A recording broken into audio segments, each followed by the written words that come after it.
तो ये एक्सरसाइज है आपकी 2.3। इसमें आपके दो ही प्रकार के सवाल हैं। एक आपको जनरल नंबर दिया होगा, जैसे ये बहुत लंबा चौड़ा, उसे साइंटिफिक नोटेशन। साइंटिफिक नोटेशन का मतलब ही यही है कि साइंस मतलब किसी चीज़ को आसान कर देना। तो किसी बड़े से बड़े नंबर को छोटे और सरल तरीके से दिखा देना ही साइंटिफिक नोटेशन होता है। तो साइंटिफिक नोटेशन कैसे वर्क करता है मैं देखो बता देता हूँ। दो प्रकार से होता है। एक होता है जिसमें नंबर में पीछे जीरो होता है, और एक होता है पॉइंट के पीछे। तो उन दोनों के टाइप को सीख लेते हैं। तो जैसे कि फर्स्ट क्वेश्चन है आपका 8 9 1 2 3 2 3 4 5 6 7 8 9 6 7 8 ये लिखा हुआ है। तो सबसे पहला काम क्या है आपका कि ये समझिए पॉइंट लगा कहाँ पर है। आपका पॉइंट कोई नंबर ऐसे लिखा हो जिसमें पॉइंट ना दिख रहा हो, तो इसका मतलब है वो सबसे पीछे यहाँ पर पॉइंट लगा हुआ उसका, है ना। तो आप ऐसे इसके पीछे जीरो कितने भी लगा लो, फिर उस पर कोई फ़र्क पड़ने वाला नहीं है। तो आपका क्या काम है इसमें कि आपको कोई भी नेचुरल नंबर जीरो नहीं होता, जीरो को छोड़ के 1 2 3 4 5 6 7 8 9 के बाद कोई भी नंबर, एक नंबर नेचुरल नंबर मतलब 1 से लेकर 9 तक की कोई भी संख्या जो सबसे पहले आ रही हो नंबर, आप देख लो कहाँ है, वही है 1 से 9 तक, जीरो नहीं दिखते ये। तो हमें ये पॉइंट इसके बाद पहुंचाना है, यानी कि यहाँ और इसके बीच में पहुंचाना है। तो यहाँ से इसको हमें पीछे लेके जाना है। जब पॉइंट पीछे चलता है तो पावर पॉजिटिव चलती है, और जब पॉइंट आगे चल, है ना, ये पीछे जा रहा है, और जब पॉइंट आगे चलता है तो पावर नेगेटिव होती है। तो यहाँ से आप देख लीजिए इन दोनों के बीच में नंबर्स कितने हैं, 3 3 6 3 9 10 नंबर। तो इसको बिल्कुल मैं इसी बता दूँ 8.9 इंटू 10 टू की पावर, क्योंकि पीछे से आगे आया है 10, है ना। तो ये हो गया। इसी तरीके से हम सेकंड वाला आपको बताने जा रहे हैं 2 4 3 1 2 3 4 5 6 7 8 9 1 2 3 4 5 6 7 8 9। तो इसमें पॉइंट कहाँ पर है, यहाँ पर। यहाँ से हमें कहाँ ले जाना है, यहाँ पर। तो यहाँ पर आगे ही ले जा रहा है, यानी कि प्लस में जाएगा। और कितना आगे जा रहा है, 11। ये बीच में इसके कितने नंबर 11 है। ये आपको लिखना नहीं है, वो मैं केवल समझा रहा हूँ, इसलिए मैं ऐसे हो रहा है। तो 2.43 इंटू 10 टू पावर 11। तो ये हुआ ना बिल्कुल सरल तरीका। आप बड़े आराम से किसी भी नंबर की काउंटिंग कर सकते हैं, बड़े ही नंबर पे, जैसे लाख करोड़। जैसे कि आपने कहा मोदी ने अपने GST का 10% दे दिया 1 लाख करोड़, तो आप 1 लाख करोड़ को कैसे दिखाएंगे। तो 10 टू की पावर 11, बिल्कुल सिंपल। 1 के पीछे 11 जीरो लिखना मूर्खता होती है, इसलिए सरल तरीके से लिखना 10 टू पावर 11। तो यही साइंटिफिक नोटेशन कहलाती है, किसी भी नंबर को सरल तरीके से दिखा देना। अब मैं थर्ड वाला बता रहा हूँ जिसमें आपके पॉइंट्स आगे से पीछे जाते हैं। तो 0.00 ने 1 2 3 6 4 2 4। तो आप देख लीजिए मैंने कहा था एक संख्या बाद, यानी कि एक संख्या बाद यहाँ पर आना है। तो यहाँ से उठ के यहाँ जाएगा, पीछे जा रहा है यानी कि माइनस में। तो कितने पीछे गया, 1 2 3 कितने 5 थे 6 थे 6 थे, 1 जीरो कम रह गया इसमें, लगा लें। तो 7 नंबर है इनके बीच में, पॉइंट टू पॉइंट के बीच में कितने 7 नंबर। तो आप यहाँ लिखेंगे 4.24 इंटू 10 टू की पावर -7। ये आपकी साइंटिफिक नोटेशन है। ऐसे ही फोर्थ वाला फटाफट से करते हैं। यहाँ 1 2 3 4 5 6 7 8 9 10 है।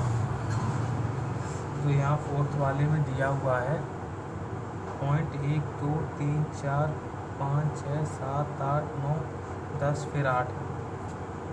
तो आपका जो पॉइंट है एक संख्या के बाद, अब आप कहोगे सर इसके बाद तो कोई संख्या ही नहीं, तो नहीं है तो कोई बात नहीं, आप जीरो कंसीडर कर सकते हैं, है ना। पर आप लिखने की ज़रूरत नहीं है, जब एक ही संख्या हो तो आपको उसको लिखने की ज़रूरत नहीं है। फिर आपको बस ये पॉइंट उठा के मतलब यहाँ पर पहुँचाना है।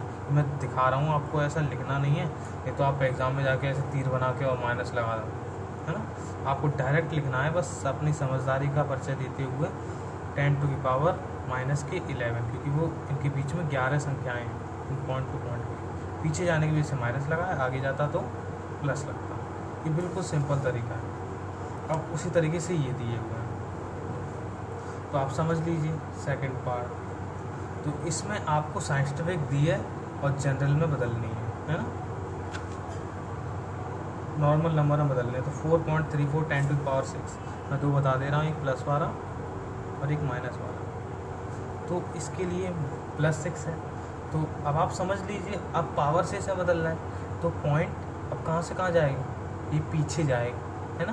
कहो तो सर पीछे तो सर माइनस में जाता है, पर अभी ये साइंटिफिक नोटेशन में नहीं। तो आप एक और सिंपल तरीका है, आप ऐसे भी समझ सकते हैं, 1 2 3 4 5 6 लिखे हुए, ऐसे समझिए। अब इसका ऐसा मल्टीप्लाई करेंगे तो क्या आएगा पता है, 4 3 4 1 2 3 4 5 6, और पॉइंट कितने बार संख्यावाद था, 2। तो आपकी तो इसका मेन जो वैल्यू रह गई वो रह गई 1 2 3 4, है ना। इस पॉइंट के बाद 0 की वैल्यू तो ख़त्म हो जाएगी, इस पॉइंट के बाद कोई मतलब नहीं है। तो कहने का मतलब ये पॉइंट कहाँ गया, पीछे गया, है ना। जब हम टर्म भी समझिए ना, साइंटिफिक नोटेशन से आप नॉर्मल नंबर में चेंज कर रहे हैं। अब नेगेटिव वाला हो, ये फर्स्ट था, सेकंड माइनस वाला 8.74 इंटू 10 टू पावर 7, फोर्थ बता रहा हूँ, 8.74 इंटू 10 टू की पावर -7। तो इसका मतलब है कि ये पॉइंट 7 संख्या आगे जाएगा, यानी 8 के और पॉइंट के बीच में, मतलब यहाँ पॉइंट है,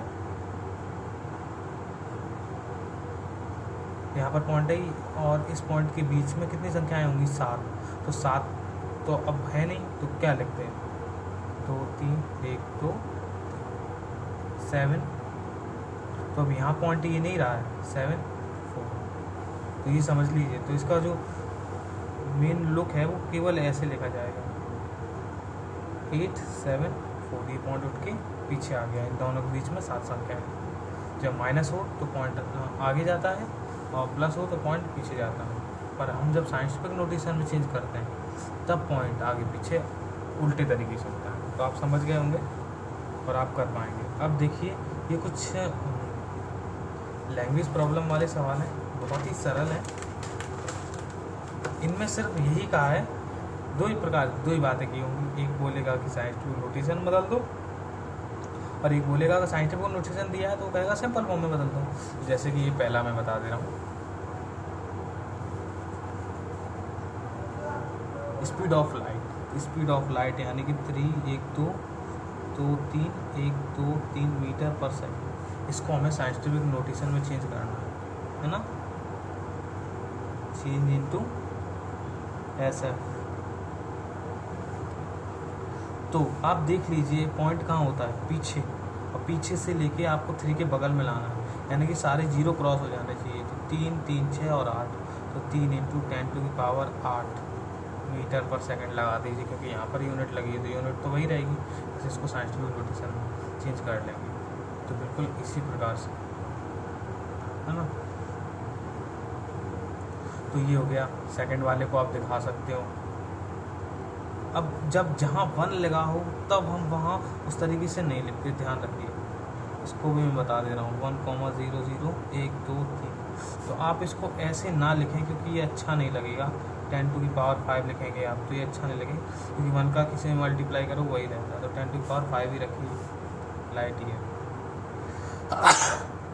ये लाइट ईयर क्या है, ये आप इस साल साइंस में सीख जाएंगे, आपकी कोर्स में आ जाएगा, है ना। 1 को आप इस तरीके से ना लिखें, क्योंकि 3 तक नंबर हो तो कोई प्रॉब्लम नहीं है, 3 4 5 उससे वैल्यू बदलती है, पर 1 का मल्टीप्लाई किसी में करोगे कोई फर्क नहीं पड़ेगा, इसलिए 10 टू की पावर 5 में ही रखिए। थर्ड वाला देखिए, थर्ड वाले में अब 2 दिए हैं तो दोनों को दिखाना है, कुल मिला के दोनों को दिखाना है।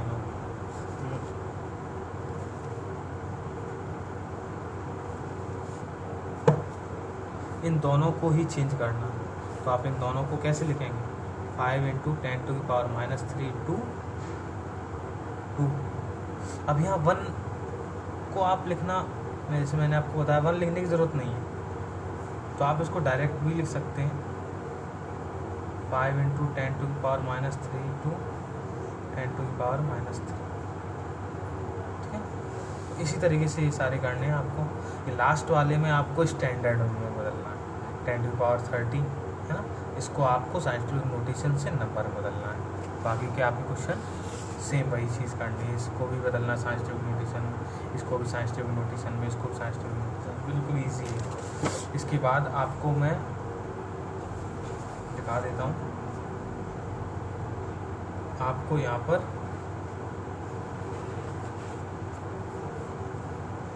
ये रिव्यू एक्सरसाइज में भेजूँगा, जिसमें आपकी मैचिंग करनी होगी, आपको ट्रू फॉल्स करने होंगे, और ये सारे सिंप्लीफिकेशन करने होंगे, और वर्ड प्रॉब्लम्स करनी होगी। मैं साथ ही साथ इसके सॉल्यूशन भी भेज दूँगा आपको कोई प्रॉब्लम हो तो आप उसमें से देख सकते हैं, पर आप कोशिश कीजिए बिना देखे करने की, ठीक है ना।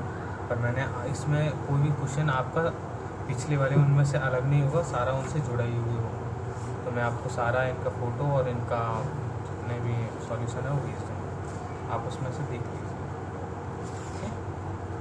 ठीक है। तो आपका ये चैप्टर ख़त्म हुआ यहीं पर। आपको ये पूरा चैप्टर मुझे दिखाना होगा, और जो बच्चा अच्छा काम करेगा उसको सफलता मिलेगी।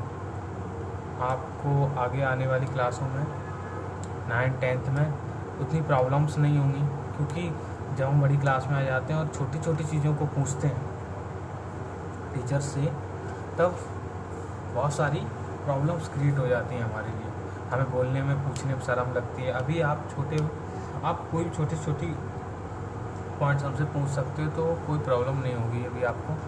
और आपके में भी ज़्यादा कोर्स नहीं है, तो आप चीज़ों को अच्छे से समझ सकते हो। जब कोर्स बढ़ जाता है तो हमारे पास उतना टाइम भी नहीं होता हम किसी चीज़ को डीप स्टडी कर पाएँ। अभी आप किसी भी पॉइंट को डीप स्टडी अच्छे से लिखना, आप अपना राइटिंग ख़राब है तो राइटिंग में सुधार कर सकते हैं, क्योंकि आगे आने वाली क्लासेस में राइटिंग का सुधार नहीं किया जा सकता। जैसा आपके पास राइटिंग है आपका वैसा ही रहेगा, और होगा तो उससे ख़राब हो जाएगा, पर उससे अच्छा नहीं कर पाएंगे। राइटिंग स्किल्स 8 तक ही लोग ठीक कर सकते हैं, उसके बाद नहीं। और अभी आप छोटी छोटी कैलकुलेशंस, टेबल्स, स्क्वायर, ये सारी चीज़ें अगर याद नहीं है तो याद कर लीजिए, क्योंकि यही चीज़ अब आपके काम आने वाली है। और आप रेगुलर रहिए, मेरे साथ जुड़े रहिए, आपकी मैथ्स बेहतर से बेहतर करने के प्रयास करूँगा।